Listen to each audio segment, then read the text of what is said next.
In this video, how to log into Walmart Employee Portal. I will show you step by step how to log into the Walmart Employee Portal. First, open a web browser on your phone or computer. Then go to the official Walmart Employee Portal website. On the login page, you will see fields to enter your details. Enter your user ID or username provided by Walmart.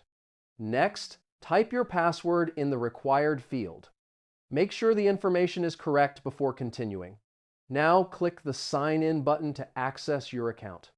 If the information is correct, you will be redirected to the employee dashboard. Inside the portal, you can access work-related information. You can also check your work schedule. The portal allows you to view payroll and benefits information. If you forgot your password, click on Forgot Password. Follow the instructions shown on the screen to reset your password. Enter the requested email or user ID. Then check your email for the password reset link. Click the link and create a new password. Return to the login page and sign in using the new password. This is how you can securely access the Walmart Employee Portal.